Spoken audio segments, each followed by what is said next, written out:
e colocando aqui na mesa o debate sobre o Gabigol, o que ele disse na saída de campo ao ser perguntado sobre a suposta briga dele com o Davi Luiz. Também foi questionado sobre o jogo ser uma virada de chave do time, como no ano passado, quando eliminou o Atlético Mineiro, acabou campeão da Copa do Brasil. O Gabigol ficou irritado com a pergunta. A gente tem aqui as aspas de Gabriel Barbosa. O Gabigol, atacante do Flamengo, marcou o gol decisivo que sacramentou a classificação do rubro-negro ontem contra o Fluminense. E nós temos aqui as aspas do Gabigol. Acho que o trabalho tem que ser feito desde os treinos, desde o ninho. Tem muita gente que fala muita merda, né? Ele falou, acho que vocês da imprensa criam algumas coisas e a torcida vem para o Maracanã com um pouco de má intenção com os jogadores. Isso nunca aconteceu aqui no clube desde a época do Diego, do Arão. Temos problemas da gente com vocês da imprensa. Vocês criam coisa na cabeça do torcedor, criam coisa dentro do clube. Vocês da imprensa tentam colocar. O Flamengo é o nosso amor. O Flamengo não é Big Brother, com câmera, fofoquinha. É um grande time, é o maior do Brasil, com jogadores de futebol atrás do sonho próprio e do clube. Os resultados estavam acontecendo, só que não é igual a pão que entra a massa e sai pronto. O Sampaoli tem o DNA do Flamengo, o jeito do Flamengo. Parece que está aqui há anos. O Abel está há 3 anos no Palmeiras. O Diniz há 1 ano no Fluminense. Você vê o desempenho deles. Não é porque perderam que o Diniz tem que ir embora. É claro, tem que haver cobrança, mas cobranças justas. Não precisa ter briguinha, fecha aspas, Gabriel Barbosa ou Gabigol. Mauro César, o que dizer sobre essa fala do Gabigol? É algo que a gente precisa discutir, porque essa informação do vestiário do Flamengo, aliás, sai muita coisa sobre o vestiário do Flamengo toda semana, e não é um veículo só que dá informação, mas vários veículos de comunicação. Inclusive a Jovem Pan informa bastante o que acontece no dia a dia do Ninho do Urubu. Mauro César. Bem, primeiro assim, eu entendo que o Gabigol está ali meio que no papel dele, né? Ele está tentando, no momento de vitória, tirar os holofotes de cima dele e dos demais jogadores, dos problemas que existam lá dentro, que foram amplamente discutidos ao longo da última semana. Eu compreendo o papel dele ali, tentando se desvincular um pouco disso, ou desvincular os jogadores de qualquer tipo de problema. Mas a gente tem que entender o seguinte, primeiro, é óbvio que na imprensa tem maus jornalistas, veículos com credibilidade, veículos sem credibilidade. Até nós, jornalistas, somos vítimas disso. Essa semana eu encontrei em 2 sites picaretas declarações atribuídas a mim, de comentários, feitos aqui na Jovem Pan, em outros espaços de trabalho, que eu nunca falei, coisa que eu não disse. Aí até o empresário de um jogador deu print e mandou, poxa, Mauro, você falou isso? Foi até uma coisa na boa, assim, foi até educado. Se apresentou, eu sou fulano de tal, sou empresário do jogador. Eu nunca falei isso, cara. Onde você viu isso? Mandou o print. Aí ele mandou o link. Eu falei, pô, você acredita nesse site, amigo? Pô, pelo amor de Deus. Um site picareta, que pega o que você fala, o que ele fala, o que o outro fala, junta tudo. Jornalista comenta, não sei o quê. Jornalista não disse nada disso, nada disso. Se o jornalista é alvo disso, imagina o jogador de futebol. Então tem sim muita gente que... Tem gente que rouba notícia. Tem uns caras aí que roubam notícia. O Vanderlei dá uma notícia, o cara pega a notícia e fala, atenção, papapá, não fala. Quando você dá o crédito, você não está roubando notícia. Você está transmitindo uma informação e dizendo a informação do repórter falando de tal, e você está compartilhando. Ok, perfeito. Mas tem gente que faz isso, se comporta como se fosse dele a apuração, né? O cara pega uma notícia, de repente, sei lá, do futebol de Belém do Pará, como se ele tivesse fontes lá, o cara está bem distante e tem isso. Então, assim... Por que esse parênteses? Para deixar claro que eu não estou sendo corporativista, tampouco estou dizendo que a imprensa é infalível, muito pelo contrário, tem coisas horríveis que acontecem no jornalismo, né? Que não dá nem para chamar de jornalismo muitas vezes. Mas as matérias que saíram em diferentes veículos, acho que foram feitas por profissionais que conhecem bem o Flamengo. No caso, o próprio Eric Faria, que estava entrevistando, publicou a matéria no site GE, junto com o repórter Fred Gomes. São caras sérios que não ficam inventando coisas. E quem vaza essas histórias, geralmente, são pessoas, obviamente, próximas dos jogadores. Em geral, o jogador sabe o que estão vazando. Se você quiser testar a credibilidade das informações vazadas dentro do Flamengo, é só pegar o caso do X9. Quantas vezes as informações publicadas via X9, como se convencionou chamar, estavam corretas? Escalação certa, de cada 10, acertava 8, 9. Então tem gente que passa informação verdadeira, de escalação e outras coisitas mais. A gente fica sabendo de muita coisa também. Essa semana, por exemplo, teve lá o Landinho, eu falei aqui na terça-feira, vai ter uma reunião. Teve a reunião. Como é que você sabe disso? Existem pessoas que passam informações para a gente. Algumas são informações até boas para o clube, de repente, outras são ruins para o clube, algumas são convenientes para algumas pessoas, outras não. Vamos lembrar o áudio vazado do funcionário de então, depois saiu, do Flamengo contra o Rogério Ceni? Por que aquilo vazou? Alguma coisa alguém tinha contra o treinador, né? E foi dado um crédito danado para uma pessoa que as pessoas nem sabiam quem era ele. Então, quando o Gabigol tenta desqualificar o que foi publicado, eu acho que ele está errado. Ah, não, isso aqui não é Big Brother. São frases de efeito que, na verdade, Big Brother ou não, o fato que existem problemas ali. Para mim, essas questões aí, como os jogadores que não se dão, eu acho que isso é questão menor. Porque não, assim, ninguém aqui é ingênuo a ponto de achar que num ambiente de trabalho que tem, sei lá, 30, 40, 50 pessoas, todo mundo é amigo. Em lugar nenhum é assim. Eu nunca trabalhei numa empresa, numa redação onde todo mundo fosse amigo. Eu fui bancário, trabalhei em várias coisas antes de entrar no jornalismo, comecei a trabalhar muito cedo. E algumas pessoas eu tinha amizade, outras não. Algumas eu gostava, outras eu detestava. Quem nunca trabalhou com alguém que você não suporta? Porque não vai com a cara, ou porque o cara te prejudicou, ou porque o cara, sei lá, faz alguma coisa que você não gosta, tem uma conduta que você... Mas você trabalha. E quando você tem que falar com esse cara, trabalhar com ele, você vai trabalhar com ele, porque a empresa está te pagando. É sua obrigação. A empresa não quer saber se você gosta ou não gosta do cara. Vocês dois vão fazer esse trabalho aqui, ok. Meu tempo de repórter de jornal, eu saí muitas vezes com fotógrafos, que eu ia batendo papo no carro, no caminho, e voltava, e você tomar um chopp depois ali, ficava amigo, e tinha uns que não trocavam uma palavra, porque não tinha afinidade. Chegava na hora ali, o camarada ali, ó, a foto é essa, a matéria é essa, tal, bababá, o cara lá fotografava, a gente voltava para a redação, escrevia a matéria, isso aí acabou. Ponto. Então, se o Davi Luiz e o Gabigol não são grandes amigos, né? Não tem problema nenhum, até se abraçaram no final. O Gabigol falou, abraçou o Davi Luiz, pulou em cima dele, talvez até para mostrar uma... Eu entendo perfeitamente o papel dele. E acho que isso é uma questão menor se não chegar no campo. A empresa não quer saber se os funcionários não são amigos, desde que o trabalho seja bem feito. Não interessa o resto. Se você é amigo, se frequenta a casa, se toma chopinho, se vai tomar café na casa do outro, não interessa, almoça junto, almoça separado, não interessa. O resultado é o final. Então, para o futebol é a mesma coisa. Se os jogadores não são... É óbvio que alguns... Eu acho o pior, sempre tenho dito isso, quando você tem um grupo muito unido, todo mundo unido, e uma ou duas lideranças, reúne todo mundo na casa de um jogador no fim de semana, na folga, todo mundo vai. Todo mundo vai. E esse cara é o cabeça, ele é mais um ou dois. Isso é perigoso, porque você forma uma grande panela. É a panela de Paide, né? Aquela grande assim, sabe? E essa panela derruba técnico, dirigente não segura, não tem ninguém. Se juntar todo mundo, preferível é, na minha opinião, que existam até grupos. Esse, aquele outro. Então, como em qualquer ambiente, são seres humanos, gente. Não vão se relacionar todos da mesma maneira. Agora, na hora do serviço, como diria João Saldanha, né? Vai lá e trabalha. Faz o seu e apresenta o seu melhor. Ontem, por exemplo, o Thiago Maia chorou no final do jogo ali, porque ele tinha sido muito criticado por péssimas atuações. Né? E ontem ele jogou muito bem. É assim que funciona.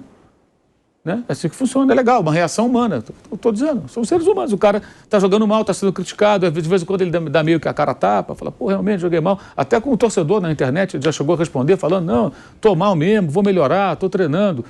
É isso, são situações corriqueiras. Agora, por que tudo isso ganha uma dimensão muito grande em clubes importantes, clubes grandes como o Flamengo nessas horas? Porque o campo não está bom. Se o campo está bom, isso aí não interessa. Não interessa. Fica para lá, ninguém está ligando. Agora, quando o time não joga bem, automaticamente vai se esmiuçar as razões pelas quais o time não está bem. Você vai procurar. E aí vai ter sempre gente vazando informações. E essas pessoas, geralmente, são pessoas próximas dos jogadores. Próximas do ponto de vista de afinidade ou próximas fisicamente, trabalham ali dentro junto com eles, estão acompanhando, sabem o que acontece. E ontem, quando o Eric Faria insistiu na pergunta, mas entre vocês tem problema? Na segunda vez que ele perguntou, ele disse, não, ele falou assim, problema temos nós com vocês da imprensa. Mas ele não disse se tem ou não problema entre os jogadores. Ele não falou, não temos problemas entre nós, temos com vocês. Ele só respondeu assim. Então ficou meio nas entrelinhas ali, né? Você pode interpretar de diferentes maneiras.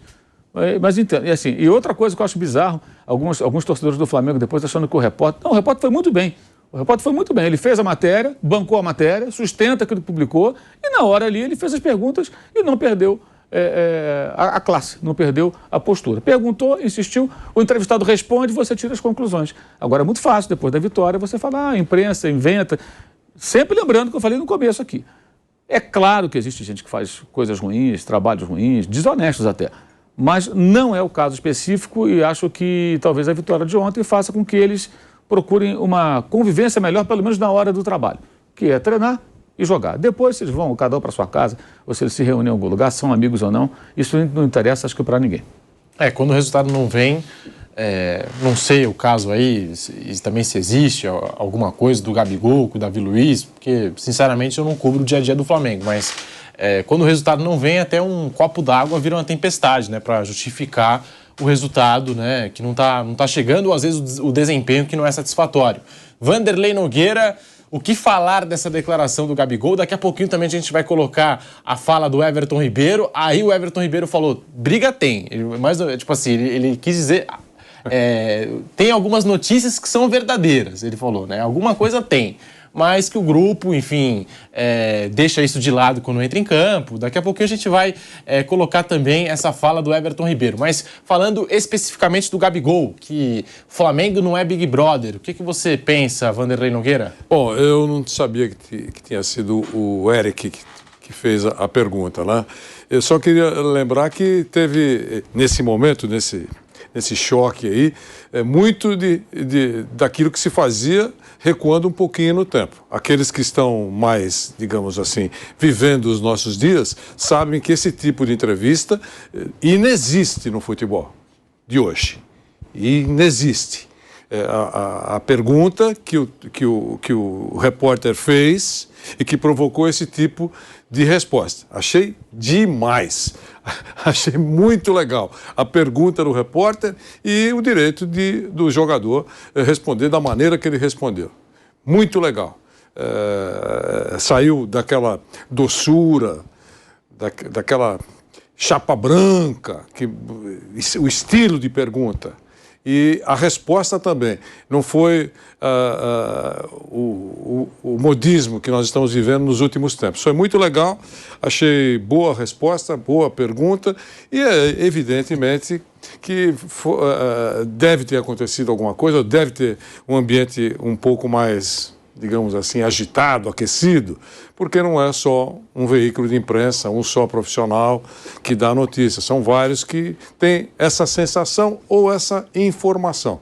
Eu acho que, eu concordo que não vivemos dias assim de muita honestidade na realização do trabalho, lamentavelmente, como em qualquer função.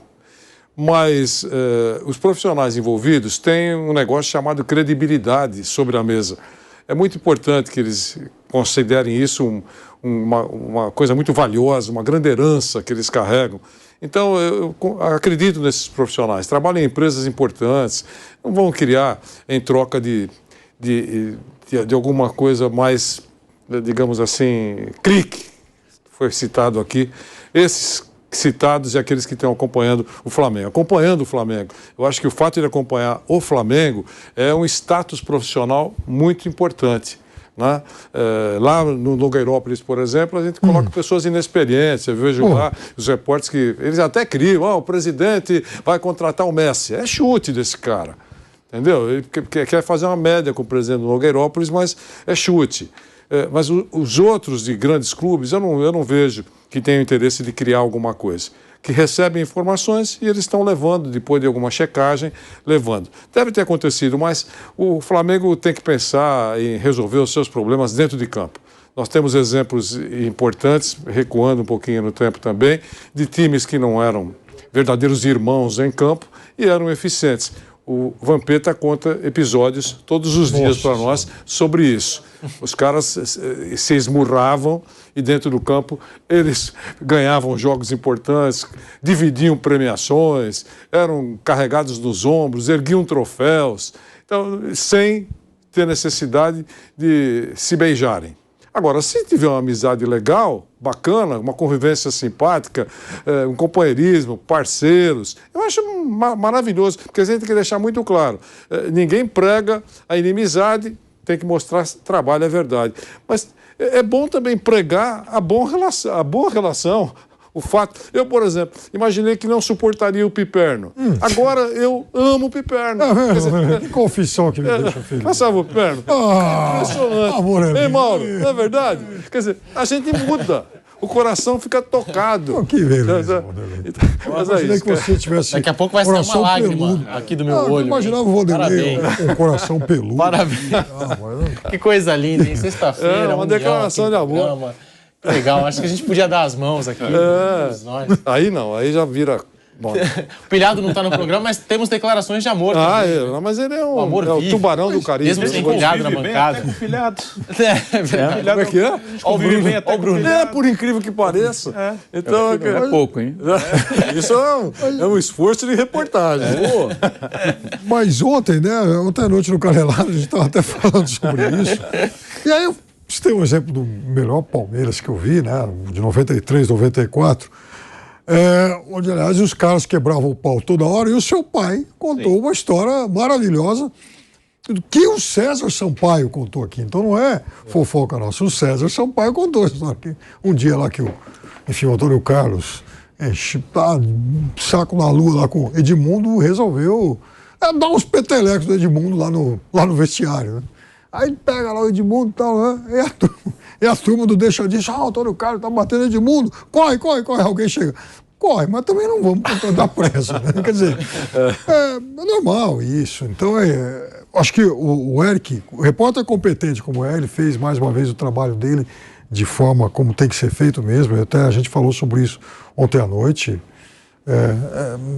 Parabéns para ele. O jogador respondeu o que bem entende e segue o jogo. Quer dizer, não tem nada de muito sensacional nisso. Não é a primeira vez, não vai ser a última. Agora, eu me solidarizo, então, mais uma vez com o Dorival Júnior, que, puxa vida, antes os problemas dele eram falar, por exemplo, sobre Gabigol e Pedro. Agora os caras enchem a paciência dele por causa do Luciano, né? Ou o Luciano enche a paciência dele. Ficou pior. Eu vou querer ouvir o Bruno Prado sobre esse assunto, mas antes, aquilo que eu comentava sobre o Everton Ribeiro. Não ficou em cima do muro. Em entrevista ao Sport TV, nós temos aqui as aspas do Everton Ribeiro. Realmente, algumas coisas são verdades, mas não é tudo que se fala. Como eu posso falar? Nosso elenco tem as suas individualidades, mas nada que atrapalhe dentro de campo e o nosso ambiente. A gente está sempre unido pelo Flamengo. Apesar do que se fala, ouvi o que o Gabi falou. Acredito que foi muito bem. Tem coisas que são fomentadas de fora para dentro que não são verdade. E a gente tem que ficar vindo aqui para explicar. Mas só com a vitória que a gente pode falar, né? Se a gente perde e fala, não repercute. E acham que a gente está dando desculpa. Mas não, a gente faz nosso trabalho dentro de campo e o que vem de fora para dentro não pode nos atingir e não nos atinge. Mas a gente tem que passar o que é a verdade, independente do que se fala. Fecha aspas. Everton Ribeiro, tá aí, não ficou em cima do muro. O Everton Ribeiro, Mauro, Bruno. Detalhe rápido, poderia os dois ter dito, por exemplo, não, em momento algum nós não nos incomodamos em voltar da Argentina, onde empatamos com o Racing, e ir direto para a concentração. Todo mundo voltou, então queria ir para casa, mas entendemos que o técnico decidiu, isso era melhor para o time. Ninguém reclamou. E se alguém reclamar, a gente vai para cima, não tem que reclamar, temos que trabalhar. Não estamos jogando nada, vamos jogar melhor. Olha, ninguém ficou zangado com os 29 dias de trabalho contínuos, sem uma folga. Porque nós tiramos 42 dias de férias, né? Então, o que são 29 dias para 42, né? 42 dias perto de 29 dias. Não é nada. Então, entender, isso eles não desmentiram. Para mim, são as informações mais importantes. Descontentamento, porque tem que trabalhar mais, no momento que trabalhar mais é fundamental. E é para o bem, assim, o São Paulo pode estar até errado. Mas quando o técnico dá essa endurecida, é porque ele quer melhorar o time dele, ele está tentando fazer o trabalho dele. Ou alguém acha que o Sampaoli, que tem uma casa em Búzios, não gostaria de ter um dia de folga ou outro, para pegar o seu carrão, imagina que deve ter um carrão, né? Ou um helicóptero, se ele quiser, um helicóptero, e voar para Búzios e curtir uma praia, ali uma cervejinha, um camarão ali. É lógico que ele gostaria. É evidente, ele quer também curtir a vida dele, lá ter o momento dele. Então, se ele está trabalhando 29 dias direto, ele também está trabalhando. A comissão técnica também está trabalhando. Quem é que não quer ter um dia de lazer? Todo mundo quer ter um dia de lazer. Então, assim, nenhum dos dois desmentiu. Esse é um ponto que eu acho que é importante. Ficam no disse-me disse, mas os pontos que realmente interessam para o time são esses, e eventualmente um ou outro.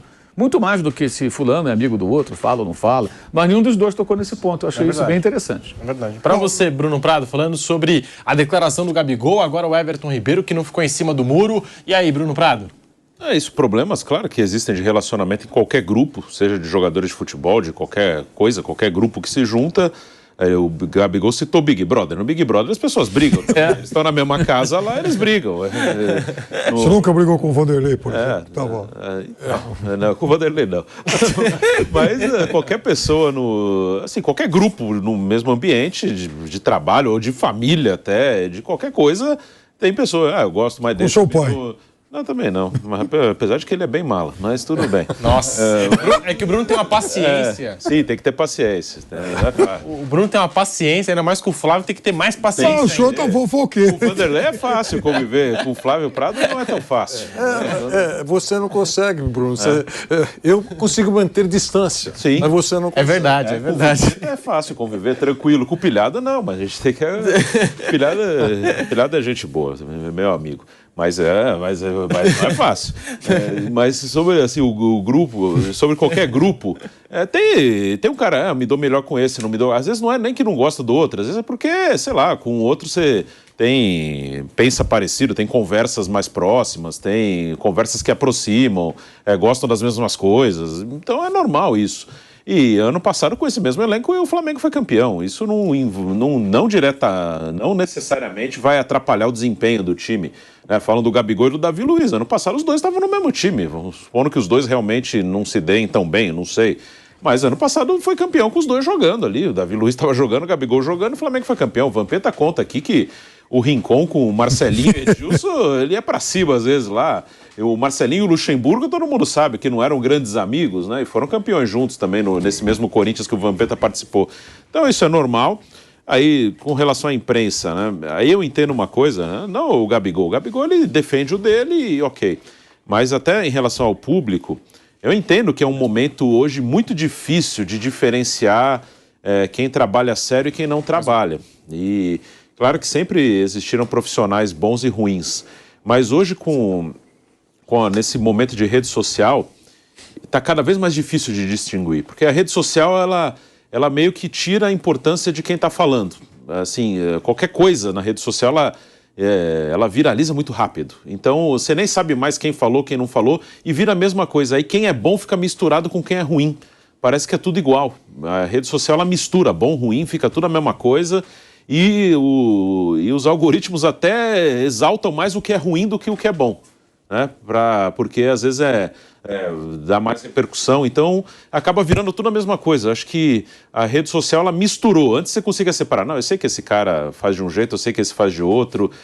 Nesse lugar tem mais... Agora não, agora tanto faz. É tudo igual. O que um cara qualquer que às vezes nem... Não é um cara aleatório fala alguma coisa, tem repercussão. Aí você olha, tal cara falou isso, e daí, pô? Não sei nem quem é, tanto faz. Mas isso repercute do mesmo jeito. Às vezes não vou nem falar de jornalismo, às vezes fala sobre saúde. O que o médico especialista fala é a mesma coisa que um cara que não tem a menor ideia do que medicina fala. Né? E a rede social põe tudo no mesmo balaio. Põe a fala do médico e a fala de um cara que não tem a menor ideia do que é medicina, falando sobre medicina. É uma coisa maluca. Então, fica mais difícil de saber, né? O especialista, ele tem a mesma voz que o cara que não tem a menor ideia do que está falando, mas como o assunto está repercutindo, nossa, está repercutindo, eu tenho que falar sobre isso. Tá todo mundo falando, eu tenho que falar também. Mas o cara não sabe nem do que está falando. Então, se você não sabe sobre o assunto que está todo mundo falando, não fale, ouve quem sabe. Mas hoje, nesse mundo, todo mundo quer falar sobre tudo e a rede social joga tudo no mesmo balaio. Aí fica realmente difícil para o público diferenciar quem faz um trabalho sério e quem não faz.